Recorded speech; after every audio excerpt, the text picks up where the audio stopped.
Hey everyone, and welcome to The Explainer. Today, we're unpacking something absolutely fascinating, the underlying truth of exactly why we act the way we do.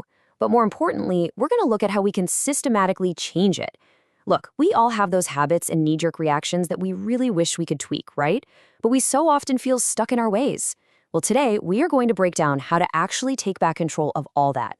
But right off the bat, I want you to ask yourself kind of a weird question. Are your behaviors actually yours?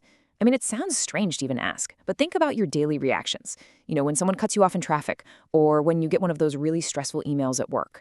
Are those reactions a conscious choice you're actively making in the moment, or are they literally just old scripts running on autopilot? It's actually wild when you look at the roots of the word behavior. According to our source material, it essentially comes from be and have.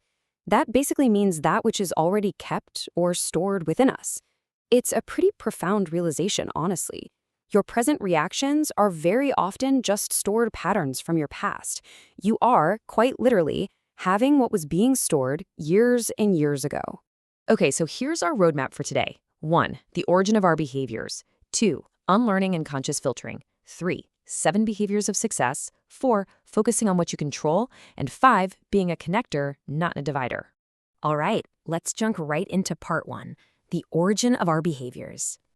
So the crazy thing is, when we're kids, there are absolutely no guards at the gate of our personality. You're just this massive sponge, absorbing every reaction, tone, and habit around you, the good and the bad, without any judgment at all. Then, as you hit your teenage and college years, you get some freedom. And that freedom allows you to start acting out all these absorbed traits. By the time we hit adulthood, we are essentially performing on the stage of life using a script of completely unvetted, unconscious habits that we picked up back when we didn't have any mental filters. The source material actually calls this the Nobita effect. You know the cartoon Doraemon?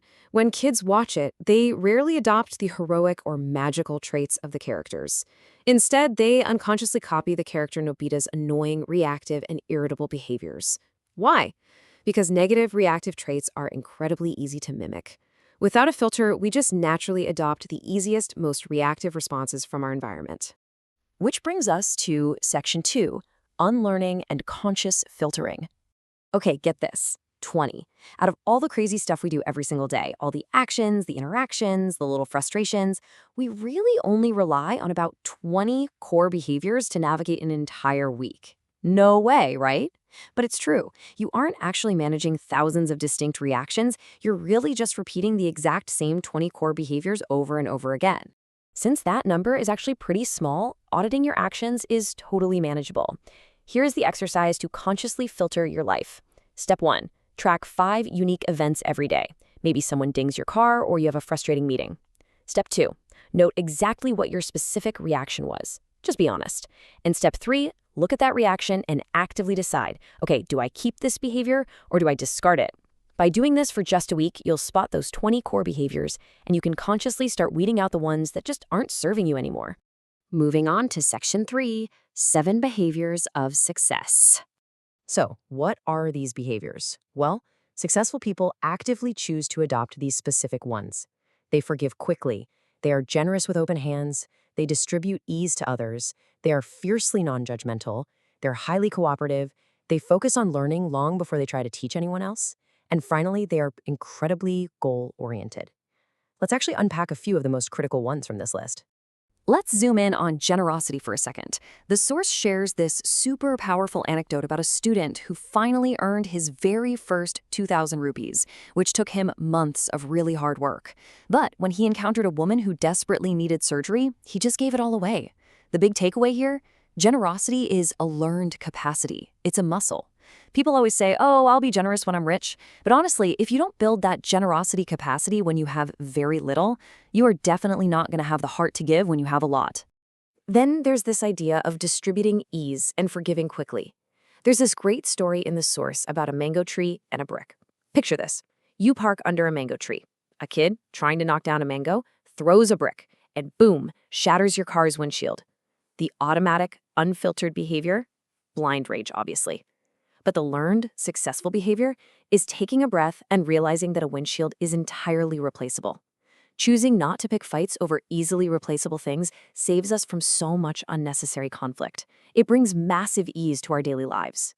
And honestly, that hits the nail on the head for this next quote from the material. There is a difference between hearing and learning. Learned things become your style.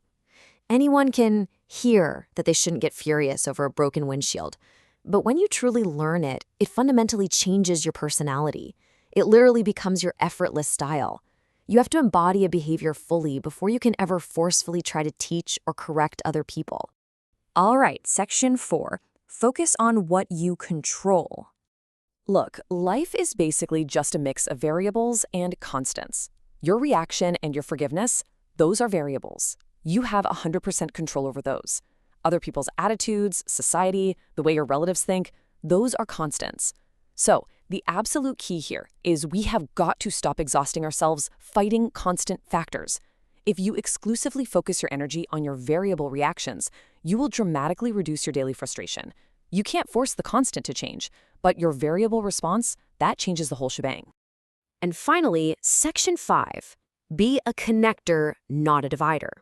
The source brings up a really poignant observation here regarding broken homes.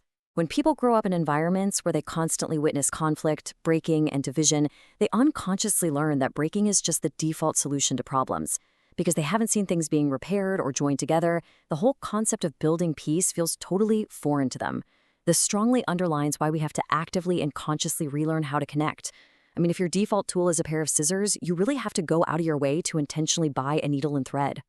And that perfectly tees up this powerful historical quote from Baba Farid: "I came with a needle and thread to sew things together, not with scissors to cut them apart." That right there should be the ultimate goal of those 20 core behaviors we carry with us every week. Every single time you interact with someone, you are either sewing a connection or you are cutting it. Successful people consciously choose the needle and thread. So, I'll leave you with this. We've seen that our reactions are mostly just old habits, that we really only operate on about 20 core behaviors, and most importantly, that we have the actual power to audit and change them. The gate is no longer unguarded, you know? You are the one in charge now. So take a hard look at your daily actions. Which behavior are you going to actively unlearn today? Thanks so much for hanging out with me for this explainer, and I'll catch you next time.